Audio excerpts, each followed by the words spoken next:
A very good afternoon friend, this is doctor Manoj Bandwal. और आज हम एक और एक्यूट केस को डिस्कस करेंगे कि एक्यूट केस को होम्योपैथी में कैसे डील करते हैं और कितनी तेज़ मेडिसिन के एक्शन आते हैं हमारे पास। और ये केस वर्टिगो का है, जो तकरीबन 4-5 दिन से चक्कर की समस्या से परेशान थे और एलोपैथिक ट्रीटमेंट लिया है इन्होंने, बाकी उससे कुछ रिलीफ नहीं मिला। दिन भर घर पे सोना, बिस्तर पे पड़े रहना और चलने तक से इनकी परेशानी बढ़ने लग गई थी। तो अभी हम जो पेशेंट है जिनको हमने अभी जस्ट मेडिसिन दिया है और 10 मिनट के बाद हमने उनको काफ़ी घूमने फिरने के लिए कहा है और उनको अब चक्कर लगभग नी के बराबर हैं सिर्फ 10 मिनट के अंदर। विदिन 5 मिनट ही उनके चक्कर काफ़ी कम होने शुरू हो गए थे, बाकी 10 मिनट में उनको काफ़ी रिलीफ है। तो अभी हम उनसे ही बात करेंगे कि कितना आराम है उनको। क्या नाम आपका? लालू। क्या तकलीफ थी आपको? चक्कर आ रहा था मेरे को। कितने दिन से? 4 दिन से चक्कर आ रहा था। 4 दिन से चक्कर आ रहा था आपको। क्या किया आपने 4 दिन तक? 4 दिन में इलाज करवाया था दीपक डॉक्टर से मैंने 4 दिन पहले। तो उससे मेरे को फर्क नहीं आया दो बॉटल से। बॉटल वगैरह लगवाई बाकी उसको कोई आराम नहीं मिला? कोई आराम नहीं मिला। उल्टी बन हुई थी, सिर्फ उल्टी उल्टी बन हाँ, हुई थी। बस खाली उल्टी बन हुई। चक्कर आना तो बन हुई ही नहीं मेरे को। चक्कर में क्या क्या तकलीफ हुई थी आपको? चक्कर में मेरे को क्या है कि सो रहता था तो अच्छा लगता था, खड़ा होने से एकदम चक्कर आता, चलते होते भी चक्कर आता था ऐसा। चक्कर में बैठ पाते थे आप? नहीं, ज़्यादा देर नहीं बैठ पाता, सो जाता था। कितनी देर बैठ पाते थे?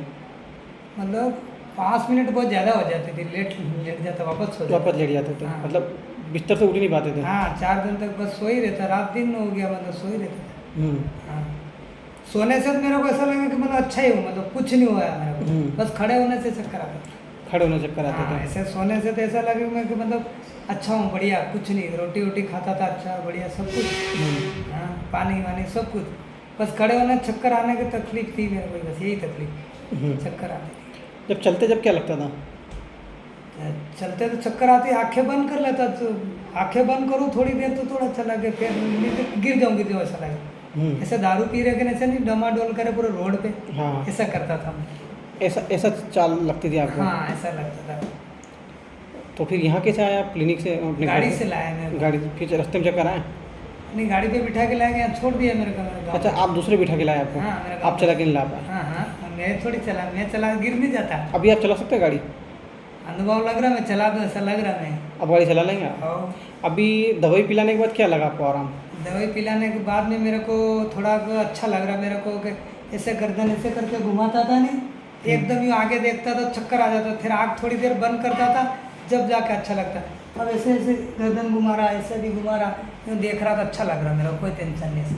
मतलब अब गर्दन घुमाने में चक्कर नहीं, पहले गर्दन घुमाने में चक्कर आ रहा? ऐसे देखता नहीं, एकदम देख लेता तो भी चक्कर आता था, तो थोड़ी देर मैंने यूँ आँख बंद करता, फिर इसके बाद में मेरे को अच्छा लगता था। अब तो ऐसे घुमा लो, यूँ घुमा लो, ऐसे देख सकता हूँ, कैसे भी देख सकता हूँ। और जब चलते थे, जब चक्कर आते, आंखें बंद करके थोड़ी देर बंद करनी पड़ती थी? हाँ, बंद करो तो ठीक नहीं, फिर थोड़ा खोलो चलो तो ठीक नहीं, फिर बस पेशाब करने जाता तो मैं यूँ करके आँख बंद करके थोड़ा बैठ जाता, पेशाब करके। कुछ पास में हमारे गांव में एक बागर बागर बांध लगते हैं, कोई ये उसको पकड़ के खड़ा होकर आ जाता था। फिर अच्छा। मेरे घर वाले को इसको कहता मैं पकड़ ले, वो मेरे को यहाँ पकड़ लेती, उसके फिर पकड़ के ले आती। अच्छा, जब चक्कर आता तो कुछ पकड़ना पड़ता? हाँ, लोग मेरे को पकड़ के लाते थे रोज। आज 4 दिन हो गया, अभी भी पूछ लो, बाहर बैठी। अभी मैं अंदर आया तो यहाँ से, आप दवाई पिलाने के बाद में मेरे को कोई चक्कर भी नहीं आ रहा, वो कोई पकड़ नहीं रहा, आया अंदर बात भी कर रहा हूँ। इतनी देर बात करने में मेरे को परेशानी आती थी, चक्कर कोई पूछता तो छीड़ करता था, क्योंकि वो चक्कर आ रहा मेरे को, बात करने की था ही नहीं। अभी इतना चक्कर नहीं आ रहा। कितना आराम हो गया आपको?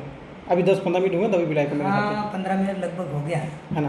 कितना आराम है आपको फिर भी 4 दिन मतलब में? आधा हो गया इस उम्र। मतलब इतना बैठ भी नहीं पाते थे आप? हाँ, नहीं, बैठने बात करने में मेरे को परेशानी होती, इतना बोलता था, मेरा ये पूरा मगज काम नहीं करता था। हाँ। तो एक नज़र से मैं देख भी नहीं पाता था। मतलब किसी को एकदम हाँ, देख नहीं पहचान पाते? भी नहीं पाता। अब जो यहाँ से आप रोड मत लगभग 50 फीट लगभग है, वहाँ से दूर से मेरे घर वाले भी वहाँ खड़ी हो, मैं पहचान नहीं पाता। इतनी मतलब वो एकदम आँखों में थर्मल रहता था। अब तो नज़र थमा के मैं देख सकता हूँ। अब देखो 15 मिनट का ही है ट्रीटमेंट, अभी 15 मिनट हुए आपने वो दवाई दी है, 15 आपके चक्कर वगैरह में 15 मिनट काफ़ी आराम है, मतलब आपको आधे घंटे में तो काफ़ी आराम हो जाएगा पूरा। हाँ, 15 मिनट अब तो आप चल भी रहे मेरे सामने, आप कितनी देर चले अभी तक आप दवाई के बाद? दवाई के बाद में यहाँ से मैं वो जो पिपली है ना, वो हाँ। जो गडुल्ले बैठे वहाँ तक चले गए मैं पैदल पैदल। और एक ठेकेदार मिल गया, वहाँ सेंटिंग वाला, बोला कि सेंटिंग लगाना, मैं क्यों इलाज करवाना है। तू लग तो नहीं रहे हैं, इलाज करवाने का आया है। मतलब उसको लगने था कि आप बीमार हो। हाँ, उसको नहीं लग रहा बीमार हूँ, यहाँ से चल के गया, मैं खड़ा हूँ वहाँ पे, हाँ, लेकिन मैं बीमार हूँ। इतना इतना घर पे चल पा रहे थे? अभी गया मैं दवाई नहीं लेने नहीं, के बाद, दवाई पीने के बाद गए, घर हाँ। पे चल पा रहे थे? घर पे नहीं चल पाया, घर पे नहीं चल पा रहे? पेशाब करके वापस सो जाता था, पेशाब करके वापस हो जाते थे? लेटरिन जाता था, धीरे से चला जाता, थमा तुम तो मैं करता था कि धीरे धीरे डगमग डगमग, मैं वापस आके सो जाता। हाँ, बैठ नहीं पाते थे, मैं कह रहा हूँ। ठीक है। हाँ, तो ये केस है वर्टिगो का। और अब जो हमारे होम्योपैथ फ्रेंड है उनके लिए हम इसकी रूब्रिक डिस्कस करेंगे कि पेशेंट को दिन भर चक्कर की समस्या बनी रहती थी। तो ये क्या है? Delusion vertigo having, delusion chapter में वर्टिगो हैविंग, दिन भर उसको चक्कर का एहसास बना रहता था, है ना। और उसके बाद पेशेंट ने कहा कि जब भी मैं खड़ा होता हूँ तो मुझे चक्कर आते हैं। तो वर्टिगो स्टैंडिंग एग्रावेशन, खड़े होने पर चक्कर बढ़ना, और लेटे रहने पर उसको आराम मिलता था। तो ये है जनरलिटीज़ में लाइंग एम्लोरेट, दिन भर सोने पे उनको आराम मिलता था, खड़े होने पे चक्कर आते थे। और बोलते चलने पे भी मुझे चक्कर आते हैं, मैं चलता हूँ चक्कर आते हैं। तो एक रूब्रिक है हमारे पास वर्टिगो वॉकिंग वाइल, चलने पर चक्कर आना, लेटने पे आराम मिलना, लाइंग एम्लोरेट। और उन्होंने एक चीज़ अभी जैसा हमने सुना कि मैं थोड़ी सी गर्दन ऐसे ऐसे ऐसे घुमाता तो मुझे चक्कर आते थे। तो ये रूब्रिक है हमारे पास वर्टिगो में, turning motion of head aggravate, गर्दन या मुंह के हेड के मोशन अगर इधर या इधर हो रहे हैं तो भी उनको उससे चक्कर आ रहा है।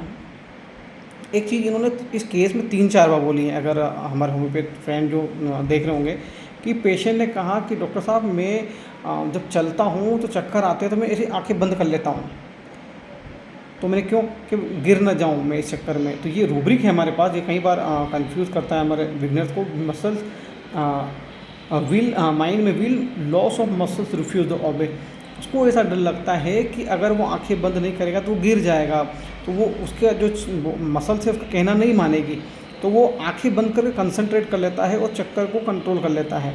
या वो कहीं गया तो पकड़ के कस के खड़ा हो जाता है बिल्कुल आसपास की लकड़ी को, या उसने बागर का बोला कि कोई तार की फेंसिंग होती है उसको पकड़ के आंखें बंद करके, तो वो कंसंट्रेट कर लेता है ताकि उसकी जो मसल्स हैं कहीं उसका कहना ना माने और गिर ना जाए। तो पेशेंट को फियर ऑफ फॉलिंग का डर है, गिरने का डर है। और एक रूब्रिक पेशेंट ने बताया कि डॉक्टर साहब मैं चलता हूँ तो ऐसा लगता है जैसे मैंने ड्रिंक कर रखी है। तो ये रूब्रिक है हमारा जनरलिटीज़ में, gait reeling, staggering, tottering and wavering, drunk as if. Patient ऐसे लहराता लहराता चलता है, उसका जो गेट है वो ऐसा रीलिंग करता हुआ, स्टैगरिंग करता, टॉटरिंग करता हुआ ऐसे लहराता हुआ चलता है जैसे उसने दारू पी रखी है, ड्रिंक कर रखी है। तो हमने ये 5-7 रूब्रिक, और पेशेंट ने एक चीज़ और बोली है कि डॉक्टर साहब जब चक्कर आते हैं तो मैं आसपास की किसी चीज़ को पकड़ लेता हूँ। क्लिंगिंग पर्सन और फर्नीचर, आसपास जो भी चीज़ होती है, उसकी पत्नी हुई, उसके आसपास कोई तार हुआ, लकड़ी हुई, उसको वो पकड़ लेता है। तो हमने ये 5-7 रूब्रिक जो उन्होंने बहुत अभी केस टेकिंग में हम जस्ट पूछे थे उनसे, और इस बेस पे हमने उनको जेल्सिमियम 200 का सिंगल डोज दिया। और जेल्सिमियम देने के बाद जस्ट 5 से 7 मिनट बाद उनको चक्कर वगैरह आने सब बंद हो गए। अब वो पूरी तरह से ऐसे ऐसे गर्दन घुमा के देख पा रहे हैं, क्योंकि पहले वो देख ही नहीं पा रहे थे। और उनको चलने में बैठने में कोई प्रॉब्लम नहीं है, पहले चल ही नहीं रहे थे, दिन भर बिस्तर पे सोए रहते चक्कर की वजह से कहीं गिर नहीं जाए, फियर ऑफ फॉलिंग। तो ये डर उनको बहुत ज़्यादा था, और काफ़ी ट्रीटमेंट करा चुके थे। तो इस केस में जो है वो है muscles will refuse to obey the order, कहीं उसकी बॉडी की जो मसल्स है वो उसका ओबे नहीं मानेगी, वो खड़ा होगा तो वो गिर जाएगा। इसलिए वो अपनी बॉडी को ऐसे, जैसे हम किसी झूले में झूलते हैं तो ऊपर जब हम चढ़ते हैं तो कैसे हम ऊपर हाइट पे जाने के बाद जब हमें बहुत ज़्यादा चक्कर वगैरह आते हैं तो हम कैसे आसपास की पकड़ के अपने आप को ऐसे कंट्रोल कर लेते हैं आंखें बंद करके, ठीक पेशेंट की ऐसी रिएक्शन होती है। Muscles will refuse obey the order वाले रूब्रिक में वो अपने आप को कंट्रोल कर लेता है अपने आप को कंसंट्रेट कर लेता है, दिमाग एक केंद्रित कर लेता है अपने गिरने से बचाने के लिए, चक्कर से बचने के लिए। तो पेशेंट इस केस में भी वही कर रहा था, बार बार अपनी आंखें बंद करके आंखों पे हाथ रख के अपना ध्यान एकत्रित कर रहा था कि अगर मैं इधर उधर देखूँगा तो गिर जाऊँगा। तो ये इस रूब्रिक में काफ़ी 2-3 बार आया है और पेशेंट ने एक नई चीज़ बताई कि भाई मैं जब चलता हूँ तो ऐसा लगता है मैंने ड्रिंक कर रखी है, दारू पी रखी है। तो ये रूब्रिक आप ध्यान रखें कई बार। और मैंने इनसे पूछा नहीं था, मैंने इनको ऑब्जर्वेशन में देखा था कि जब ये चल रहे थे तो इनके पैर इधर उधर इधर उधर इधर उधर इधर उधर पड़ रहे थे और ये ऐसे चल रहे थे जैसे कि इन्होंने ड्रिंक कर रखी है। ये रूब्रिक है हमारे पास गेट, जनरली इसमें gait, reeling, staggering, tottering and wavering. Wavering मतलब लहरा लहरा के चलना, टोटरिंग स्टैगरिंग करना, जैसे कि ड्रंक एज इफ। तो इन रूब्रिक के आधार पर हमने इनको जेलसीमियम दिया और जेलसीमियम ने बहुत सुपर वर्क किया इनके ऊपर। 4 दिन 5 दिन के चक्कर हैं, काफ़ी ट्रीटमेंट करा चुके हैं, परेशान थे, काफ़ी मेडिसिन खा चुके थे ये चक्कर की, स्टेमेटिल वगैरह जो टैबलेट चलती हैं। और हमारी जेलसीमियम 200 की एक डोज ने ज़बरदस्त जादू किया। तो ये सारे जो रूब्रिक है मैं आपको इस डिस्क्रिप्शन बॉक्स में लिख दूँगा। और ये वीडियो अच्छा लगे तो लाइक करें, शेयर करें, सब्सक्राइब करें और होम्योपैथी का प्रचार करें। Thank you.